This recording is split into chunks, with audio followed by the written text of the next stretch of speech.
Happy 4th of July, everybody. I'm excited to be joined today by my friend and fellow adult chess improver, Michael Shpizner. And today, what we wanted to do was discuss a thought process algorithm that Michael came up with and that he's been using for some time now. And actually, I made a video covering a game. This was a couple months ago, and I'll put a link to it up above our heads here. And it'll be in the upper right. You can click on it if you want to go through it. But I analyzed a game in which Michael kicked me around pretty good using this thought process in a rapid game out of the London system. And so I asked if he would be willing to share this thought process algorithm, put it out into the world, and he was kind enough to do so. And we also thought July 4th would be perfect timing to put this out into the world, because I feel if you were to embrace this system and practice with it for a while, then, we all may be able to declare independence from blunders. So with that being said, thanks for joining us today, Michael.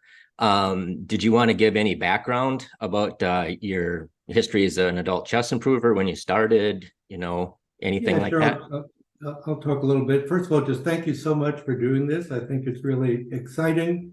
I discovered your channel, Chessimple YouTube channel, some time ago, and I thought it was just great that you are trying to create a community, not just a bunch of content, but a real community of fellow adult chess improvers. And I really appreciate your almost scientific approach, that you're constantly thinking about how are adult chess players different from younger chess players, and people who learn chess or got mostly into chess later in life. And I think there are some differences, and I think there are some ways we can, some techniques we can use that are perhaps more appropriate for the adult chess player, or more relevant. Anyway, about me, just very quickly, I learned chess very young, maybe 7 or 8 years old. My father taught me the moves. He taught me what I now know as the Italian game. I think it's the only opening he knew. He didn't even know the name for it. And I didn't play much as a kid. I didn't play much in high school, didn't play much in college. I didn't really get into chess until online chess kind of was a thing. And I discovered chess.com relatively early in its life. And I joined chess.com in 2008. So I consider myself a relatively early adopter. And I kind of dabbled a little bit in online chess, mostly playing correspondence games, actually. And I just loved the concept that you can play games with people from all over the world. And correspondence chess really lent itself to it, because I can make my move while my opponent is asleep, and he can make his move a couple of days later at his convenience. And it was great. And so over many months, I developed some chess friendships on chess.com, and some rivalries that, were a lot of fun for me. And then, of course, came COVID, and also the Queen's Gambit Netflix series. And I think those two are kind of a 1-2 punch that millions of people around the world started to adopt chess, online chess. And so for me, that also was kind of a springboard. The other thing that most recently, like kind of during and since COVID, there's so much free chess content out there. It's amazing. People who just love, like yourself, people who love to share their experience, to share what they've learned about chess, and to help other people improve.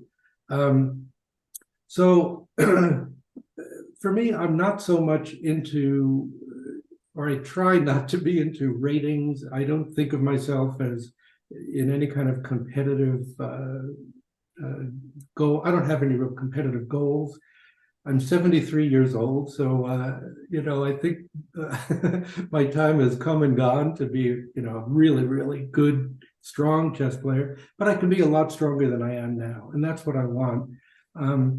And mostly not so much from a competitive point of view, but for me, it's more about the beauty of chess, the being able to understand a position and appreciate the interplay of the forces of the different pieces and how they each have their own areas of control and their own ways of moving and influence on each other.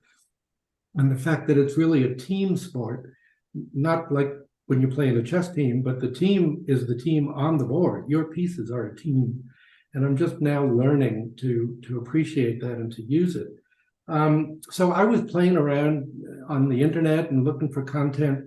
And one of the first people I discovered in the adult chess area was a guy named Luka Popov, Dr. Popov.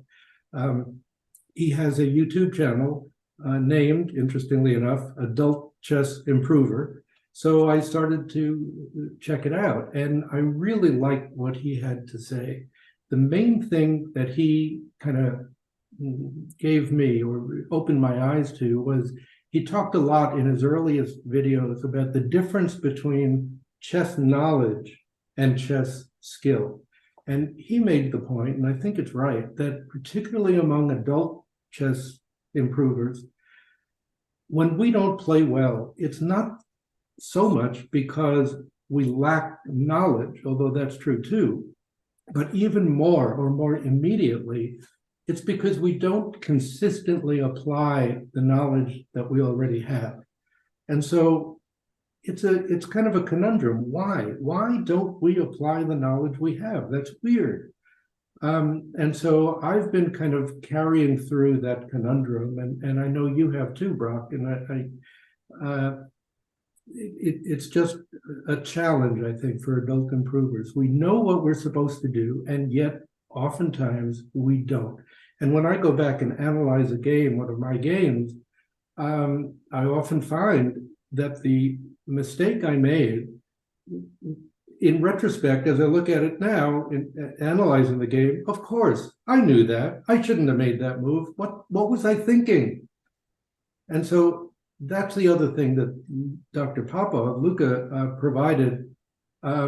He talks about thought process, and that really kind of opened my eyes. I mean, other chess content out there, chess teachers and coaches also talk about that, but I thought he talked about it in a way that was particularly kind of easy for me to assimilate.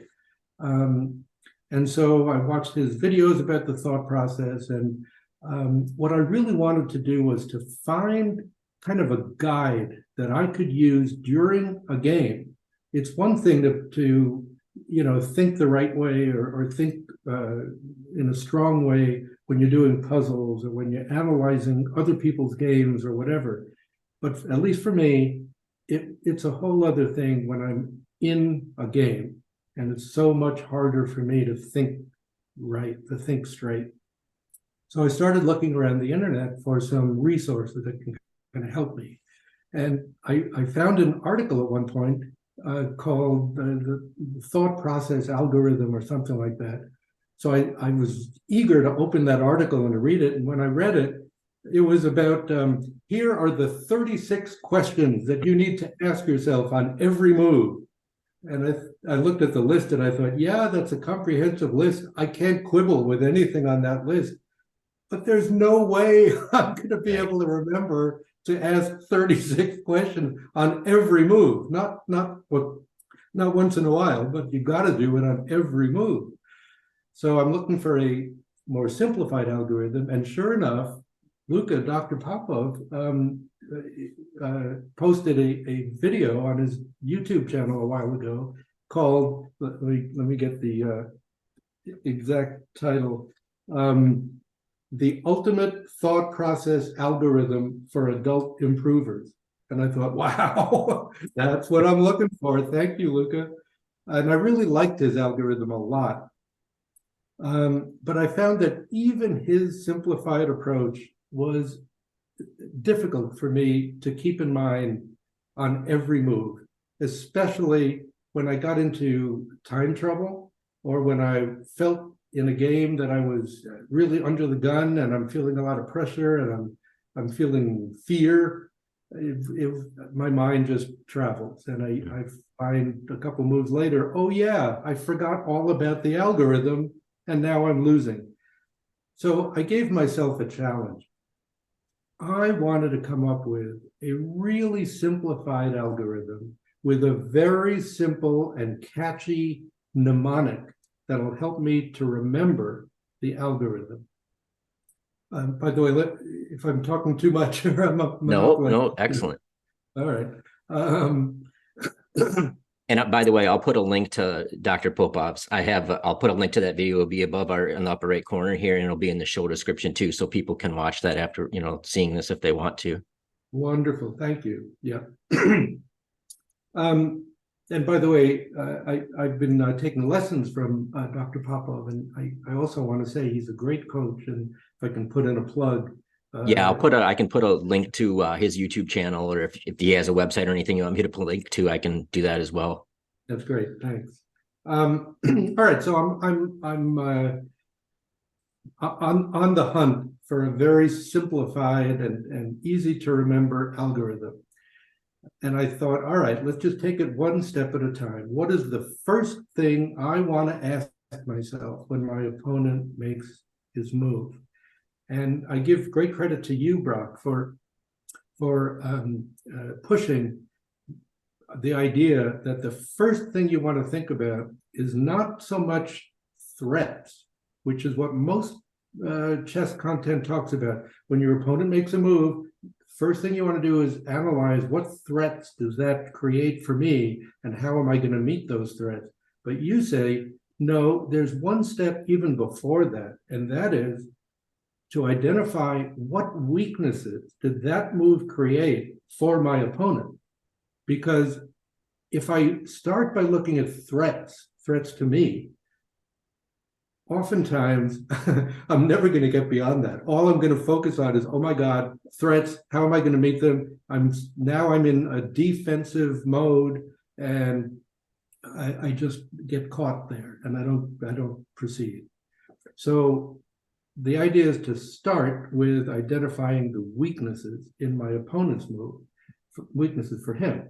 And if I can identify any weaknesses, maybe he created a hole in his position, or a weakness in the dark squares, or possibly he even left a piece hanging or whatever.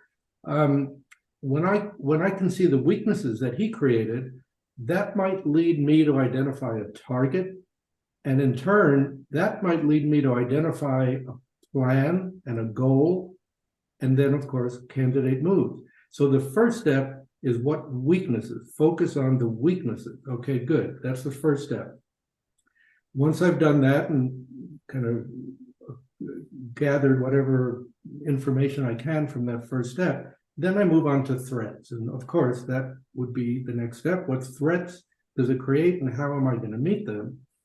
And once I do that analysis, there's really only one step left, and that is, what forcing moves do I have in this position? And I always want to remind myself to think about checks, captures, and threats that I can create on this position, from this position, to give my opponent something to worry about and think about. If I can create essentially a chess puzzle for my opponent on every move of mine, then he's going to be knocked back on his heels, and he's going to be the one who's thinking defensively. Mm-hmm. So, all right. So now, what have I come up with so far?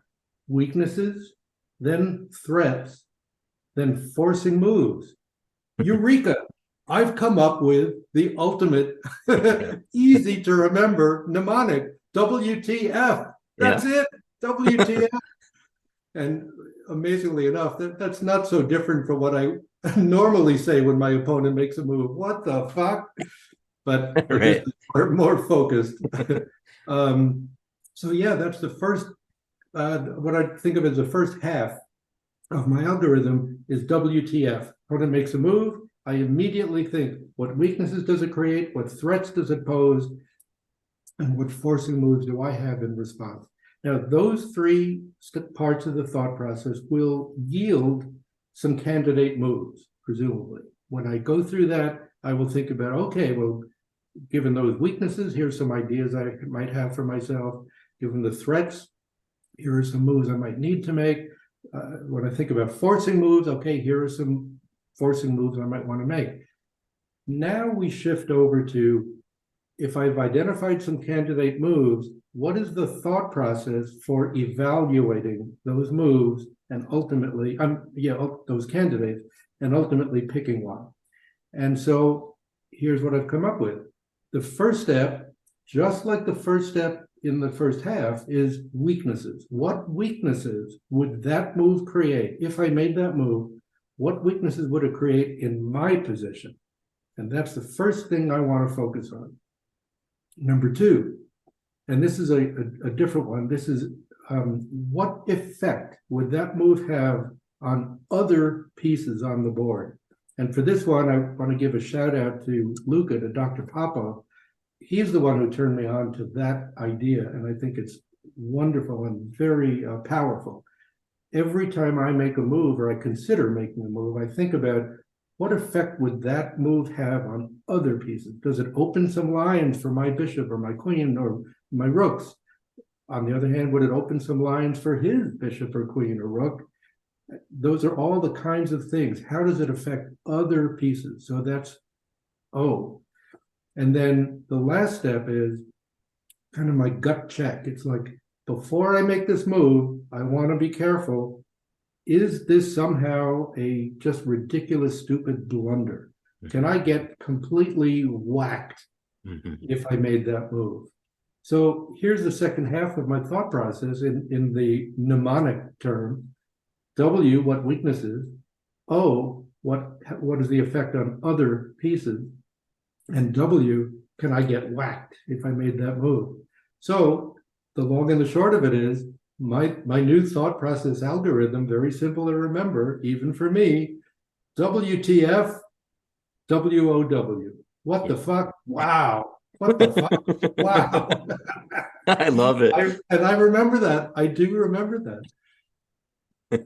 So, yeah, it's awesome. So you've been using it for, I want to say you started around like January or so, if I remember right, or somewhere around the beginning of the year. Check that before our conversation. Yeah, well, that's, I know when you were working on the algorithm was around that time. So like, what observations have you made by, through employing that algorithm?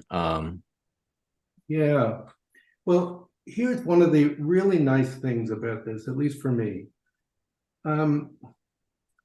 I love the idea of being able to monitor myself, my performance in chess, being able to monitor it and evaluate it based on things that I have control over. One of the things that really frustrates me about the rating system, and I know other people have a similar frustration, I read about it all the time, is that you're constantly being compared to the ratings of other people, of your opponents. But those ratings are not necessarily, accurate or reliable, especially in over-the-board play, I've found. And I know this sounds like just a complaint or whatever, but I don't mean it as an excuse, but I find that a lot of times people who I meet in an over-the-board tournament, especially younger people, are people who haven't played much online or maybe at all over the last few years because of COVID. So they've been playing like crazy online, but that hasn't affected their official rating, their USCF rating. So they come into the tournament with a USCF rating of 1,100 or 1,200, but for God's sake, they are playing at a 1,400, 1,500 USCF level. So yeah, I've had a lot of tournaments in the last year or two where I've done a lot of losing, and that feels really bad to me. And I don't find that motivating. I find that demotivating. Again, I don't mean to be excusing poor performance. I'm just saying that rating itself, at least for me, is not a very good either predictor or evaluator of my level of play, my strength. And also, ultimately, I don't control it. I can't just snap my fingers or do something overnight and get a better rating tomorrow. It doesn't work that way. rating is at best a lagging indicator, I think. If I improve my play today, I should see my rating improve over time, but not tomorrow. And if you're like a kid that plays like every weekend, then it catches up more quickly. But if you just only have time to play periodically, it can lag a long time because you need a large sample for the statistics to kind of balance out. So yeah, it's good not to use that as like your primary metric of measuring yourself. Yeah. So one thing that this algorithm has given me is a way to monitor my performance completely based on something that I have control over. And that is, do I apply the algorithm on every move? And so now there is a leap of faith here, and I admit, this is a religious belief maybe. I believe that if I can maintain a high enough percentage of moves where I actually go through the algorithm, if I do that consistently, my gameplay will be stronger, and ultimately my rating will improve. So here's what I've taken to doing, Brock. When I play a game online, and this only really works, at least for me, it only really works on longer time controls. I do it on 30-30, that is 30 minutes per side and a 30-second increment, 30-30 or longer.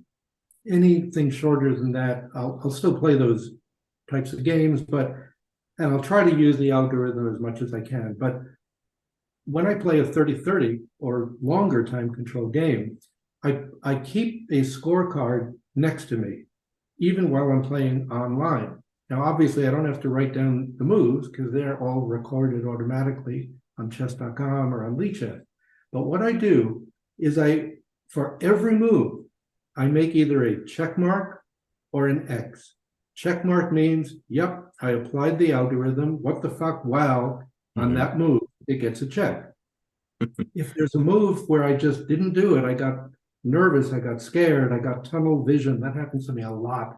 I'll be focused on what's going on in this little tight corner of the board where he just made a threat against me, and I'm busy trying to defend against the threat. I'm not looking at the whole board. I'm not doing the algorithm. So that move would get an X. So I have, by the end of the game, I have a bunch of checks, and I have, hopefully not too many, maybe none, X's. At the end of the game, I do a very simple arithmetic analysis, not even a calculation, I guess. And that is, I total up the number of check marks and divide that by the total number of moves in the game. What could be simpler? Check marks divided by number of moves. And my thinking right now is, if I can maintain oh, by the way, I call this my WTF rating. That's my name for it. The percentage of checks versus over the percentage of, or the total number of moves. The number of checks over the number of moves, that's my WTF rating for that game. And my theory, my hypothesis, my belief is, if I can maintain a WTF rating of at least 90%, and these days I'm pretty much at around 95%, my play will be better. And for people watching this, you may be thinking, well, 90%, that seems really low. I mean, why isn't it 100%? The algorithm is so easy. What the fuck? Wow, come on, can't you do that? And I agree with you. If that's what you're thinking, I agree with you. I don't understand why it can't be 100% every game, but it isn't. I have had a couple of 100% games, and they invariably are good games for me. I'm not, let me just backtrack a minute. I don't mean to say that these are games where I'm having an accuracy of 100% according to Stockfish. No. 100% just means I'm playing about as well as I can play, given my level of chess knowledge, my level of chess skill, and all that. It's not a perfect game by that understanding of what perfect means, but it's a perfect game in terms of my thought process and algorithm. And just my last point here is what I really like about it is I can control that. It's completely in my hands, whether I go through the analysis on 90% of the moves or 91% or 98%. That's totally up to me. And I like that about it. I like that about it. And yeah, all right. So that's it. And in my experience, I've been busy with a lot of other things. I haven't played that many long time control games, but I've probably done maybe 12 or 15. I wish I kept all of my score sheets. Mhm. So I could have checked before our conversation, but I can pretty much tell you, when I first started doing it, it was around 80% to 85%, and now I'm consistently over 85, almost always 90, and above, and occasionally, 95 plus, and I know those are the games that I'm really playing well. For me, again, for me. Yeah, no, I mean, that's number one. I love it. I mean, I think it's about the right length and it's easy to remember. And I think it's interesting that when you started, even though you were like consciously focusing on doing this, you were around 80%, which means I think most adults that aren't consciously employing some kind of, deliberate thought process, it's got to probably be less than 50% of catching, all the things on this algorithm, any one of which, a couple of them, which are just can be instantly fatal if you neglect them, or you can overlook like just a simple win, which is what I have observed a lot in adults and myself included. So I think it's interesting that you started around 80 and you get up to over 90, 95. So that's encouraging. Because for myself, I just finished, well, a little less than 2 weeks ago, I finally made it through step 3 of chess steps. I got all the way through all the material. Like I plowed through it. It took a lot longer than I thought, but it took like almost 2 years to go through the first 3 steps in their entirety. Congratulations. Yeah. So it feels really good. And then I started thinking, well, my idea was to, continue on with steps, of course, but I thought I would take the opportunity, because just making it through all 3 steps, to kind of focus a lot on thought process. And so I want to try to use your thought process, and we can discuss how I intend on using it if you want, or we can discuss, some of the things that I really love about the thought process. But I kind of want to spend enough time, and I don't know how long that would take, but it's interesting that you started around 80 and now you're up in the 90s. So I want to kind of make it almost like unconscious or automatic at least for the most part. And I fully realize that's going to be impossible to some degree, but well, I don't know that it's impossible, frankly, Brock. It's like muscle memory, Mhm. I used to play tennis, and I practiced my swing and I practiced my serve. And if you practice enough in tennis, typically against a wall or with a coach or against a friend, your muscles will get it, and you won't have to think about, okay, I need to swing from low to high. I need to, get the ball on the rise. At first, you have to think about everything like that, but eventually it just becomes natural. I mean, that's what learning is all about, isn't it? When we were babies and we were learning how to walk, we fell a lot and we picked ourselves up, and eventually we figured it out. And now, I don't know about you, but I don't think about walking. Right? It's just so natural. And obviously Magnus Carlsen and people like that, they go through, I'm sure, a much more complicated algorithm, but they do it it's all intuition for them. It's built in. They can do in blitz, in an ultra blitz game, what I can barely conceive of in a long time control game. So that's muscle memory, I think. And I think we can, even we meager adult improvers, we can get that muscle memory. Maybe not 100% WTF rating in every game, but I'll settle for 95% in every game with the occasional 100%. That's way better than I am at now, or I was a year ago. Right.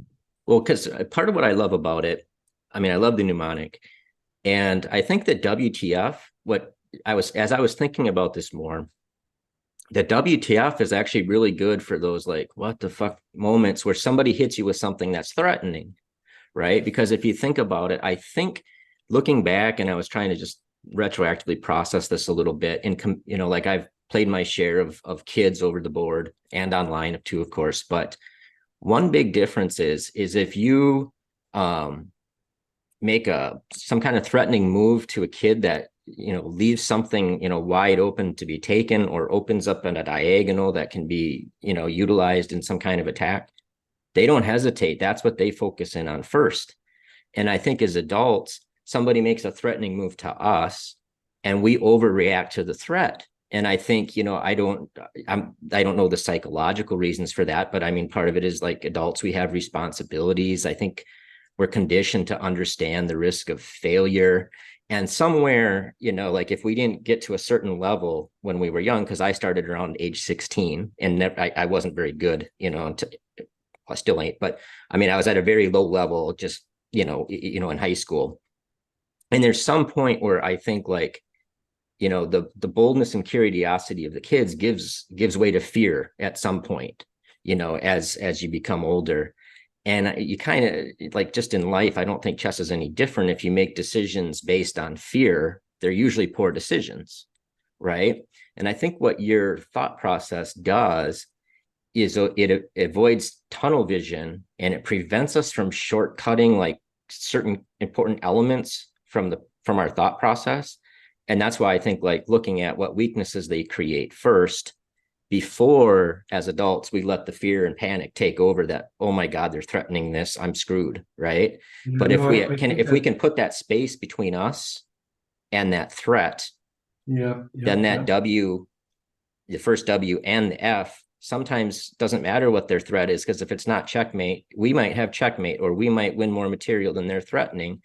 And looking back, a lot of the if I bet you if adults look at their games, there's a lot of times where somebody exposes, leaves themselves really exposed, and they don't take advantage of that weakness that was created because they're responding to the threat. And I think that's probably like, I know one of my weaknesses is falling into passivity and playing a bit too passive.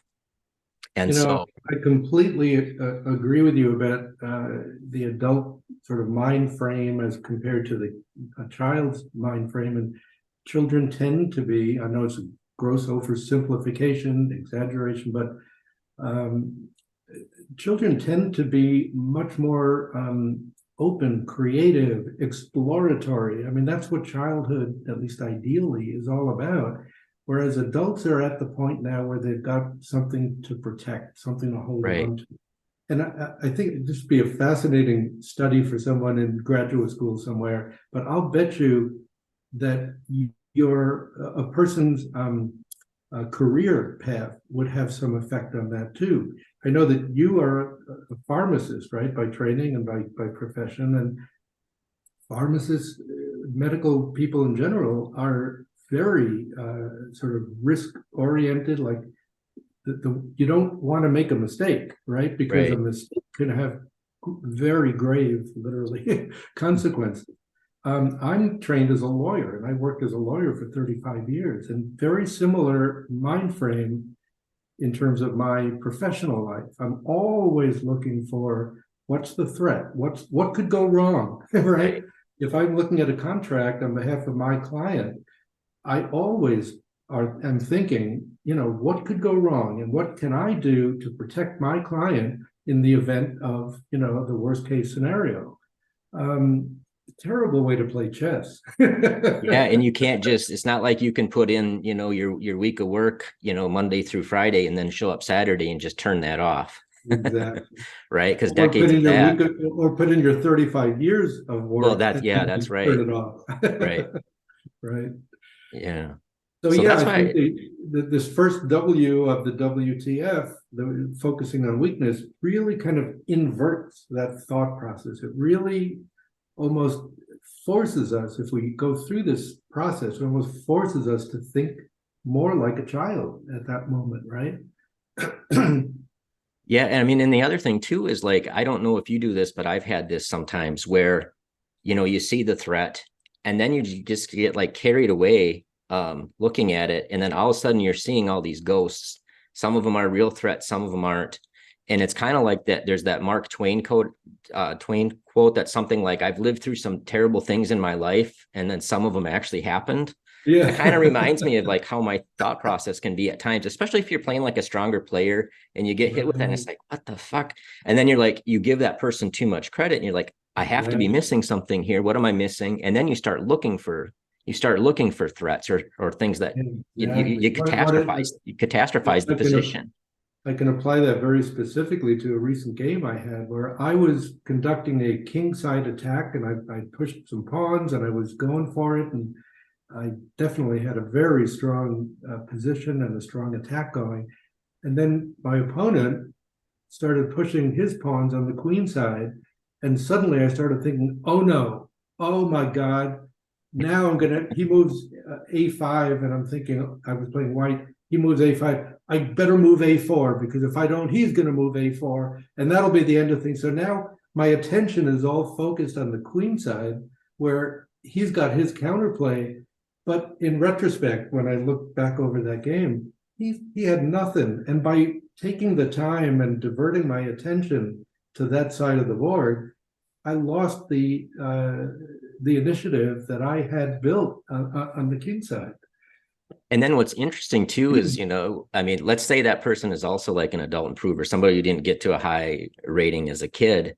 Well, what I've noticed is like psychologically, when somebody makes a threat and you ignore it and you just kind of, push your own narrative, then all of a sudden they're the ones that get stuck in this loop and, oh my God, he's not even worried about what I'm doing here.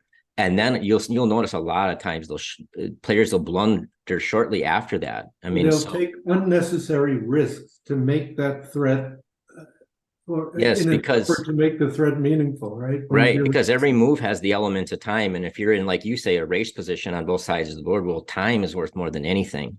exactly. So yeah, it's really interesting. So I don't know if you want me to like talk about what I I plan would on doing.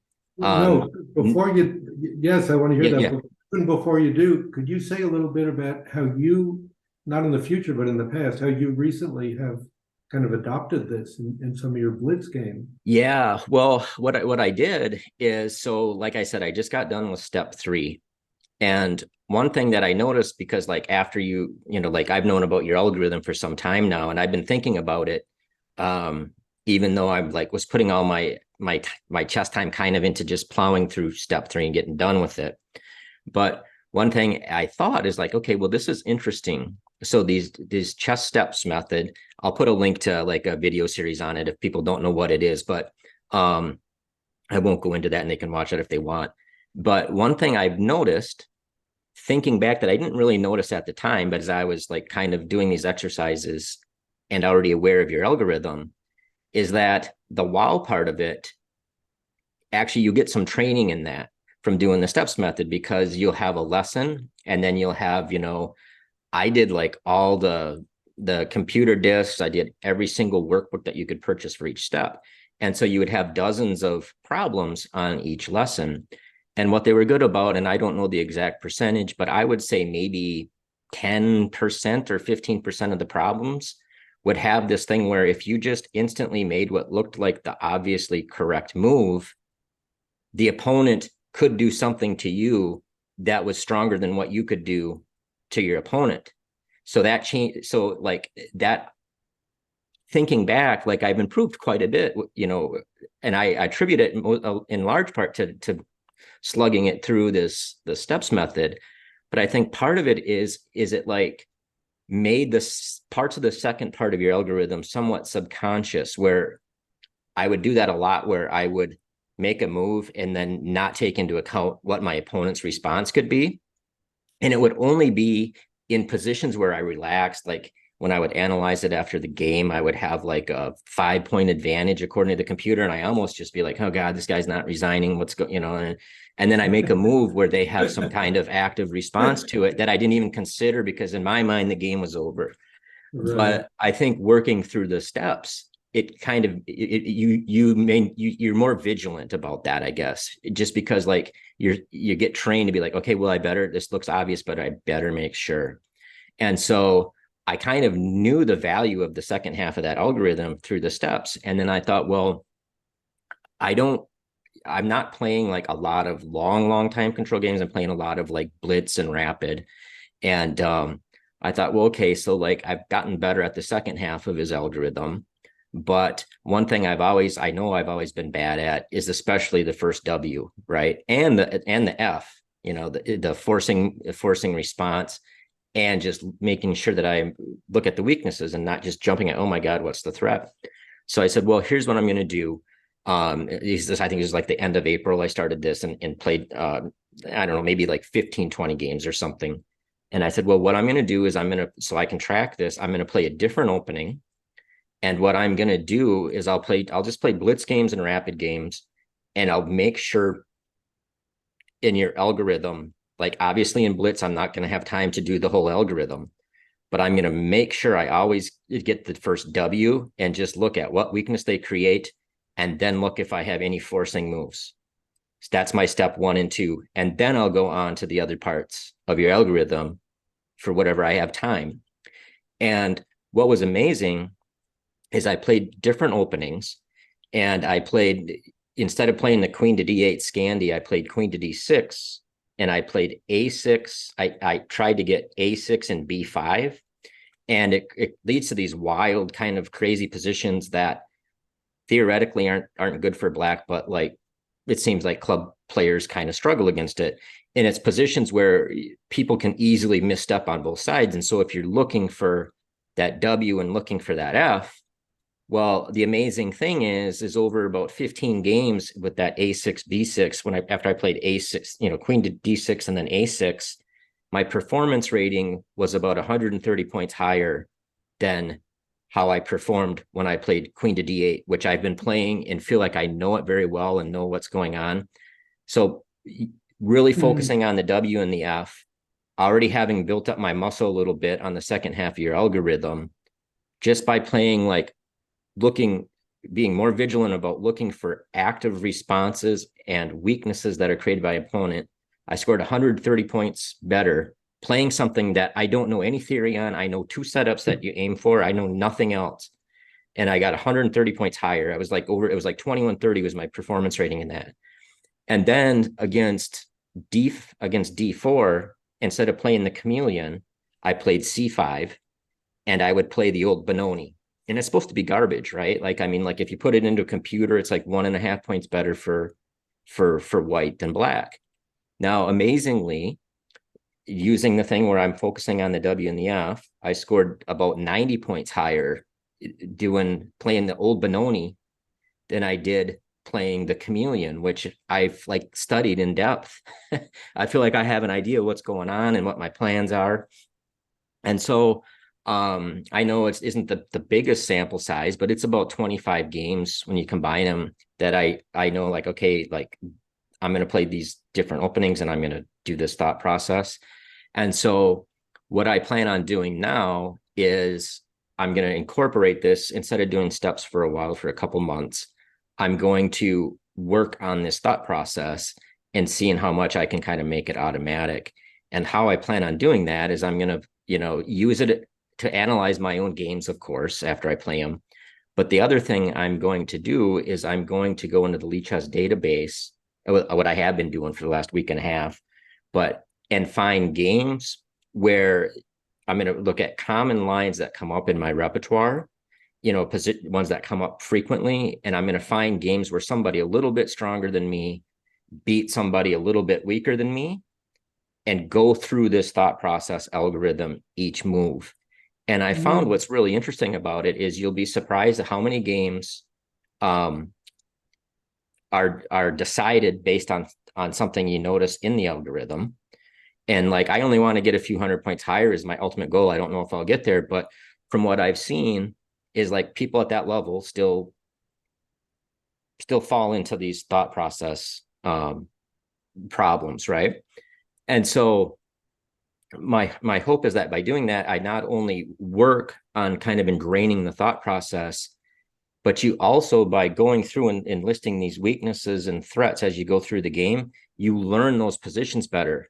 Because my thought is like over time, you will see these recurring weaknesses that are played by your opponent, and you'll find what weaknesses that might be played from your side too, if the person playing your side screws up. So that's what I plan on doing. That's what I'm going to do in place. I try to do 5 hours. I was doing 5 hours a week minimum of chess steps.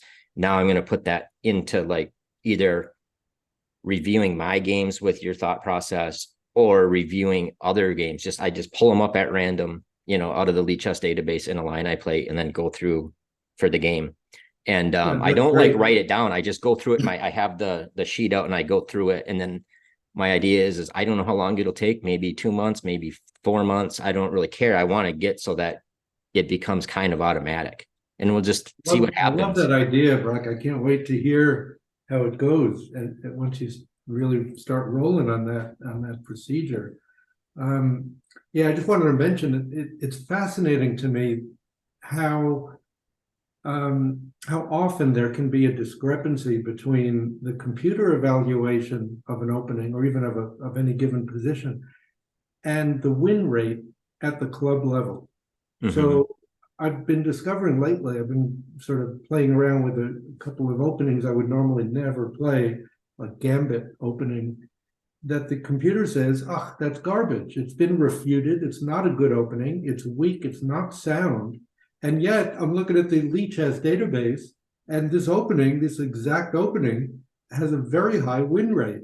What goes up? What is that? And I think the answer is exactly what you're saying, that there are so many players, especially with a Gambit type opening, where almost by definition, there are lots of opportunities for your opponent to make weaknesses. That's the first W. And lots of opportunities for you to make forcing moves. After all, that's why you do the Gambit. You're giving away typically a pawn, but in favor of usually better development. Toward what end? Well, towards forcing moves, ultimately. Yeah. So that's the W and the F. And they see it as they just look at the T. They just look at the threat. Exactly. Oh, really? And then because like when you show me, just for context for the viewers, Michael brought to my attention the other day this Scandinavian Gambit where after they take the D pawn, you play C6 instead of doing queen takes D5. And I just messing around. I just played a few blitz games on it. And the first 3 games I played, they all declined the Gambit. And so I just ended up getting like a good version of like the exchange Karl Khan, where you get like this Panov structure, or the Carlsbad structure, and you're playing it against somebody who doesn't, probably doesn't play the exchange against the Karl Khan. So they don't, but because of their fear, like they didn't grab the pawn. And then now they're in a position where they don't understand. And actually it's like equal almost for black, like after, a few moves. So it is interesting. Like, part of me, it's, as I've kind of like studied your thought process a bit and kind of like going through games, it's making me rethink my approach to chess, in the sense that I think like possibly I've either like underestimated myself or overestimated the people in my level that I play against, because I found like, like that. I mean, I'm playing I'm not an attacking player. Like I'm like a materialist by nature, and I'm playing this, what would be considered a dubious Gambit if a grandmaster played it or a computer played it against a computer. And the people at my level, they're just completely flummoxed. And so should a person maybe get really good at this thought process and go hunting for openings like that, where it's bad according to the computer, but like players at the level that I ever want to get to don't know what to do? And maybe you have a few different of these systems, like in the Scandi, you could play that C6 Gambit, that we were talking about, or you could play the A6 B5 thing. You could play the knight to F6 instead of taking back with the queen. You could have like this like repertoire of like weird stuff that isn't great objectively, but club players struggle against, and like that old Benoni. I mean, like, I don't know. I mean, I'm amazed at the results I'm getting, not knowing anything about it, So like, what if you actually knew something about it? What if you studied some games, went through your thought process, and started like seeing recurring weakening moves that your opponent makes? Well, then all of a sudden, like step one, just like blinkers flashing, right? Like if you've practiced looking for it, and then you've seen that same similar motif like a number of times. It's like, flashing lights, and it's like, bam, look for a knockout punch. So yeah, I'm excited about it. I think it's really interesting. I'm glad you came up with it. Like, it's pretty cool, like somebody doing something to, like trying to recognize get to the root of the problem and do something. And a lot of people would say, well, yeah, it's a lot of work, and in it, it'll take repetition. But if we want to change our habits and the way that we normally think at the board, then it's going to take repetition and practice.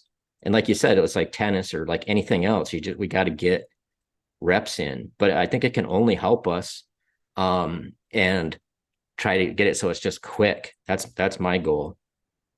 And knowing that you're going to have time scrambles at the end of the game, and the more automated you can have this process, the more likely you are to catch more of those things in the time scramble. And if you catch one of these things in the time scramble that the other person doesn't catch, then you win the game. Yeah, totally agree. And let me just say, by way of maybe starting to wrap up here, I want to come back to something I said early on about that I'm not so much looking to be a competitive player, to rise in the competitive ranks. It's more about the aesthetics, the beauty for me. And I really do find that applying the algorithm on the moves where I apply the algorithm carefully and as fully as I can. And again, I want to be very modest here, because I recognize I'm not that strong of a chess player, but within my own bounds of my strength and my chess knowledge and my chess skills, within those bounds, I find that on the moves where I go through the thought process fully and completely to my ability, I feel really good. It's a good feeling. It's almost like a feeling of completion, like calmness. It's like, okay, I've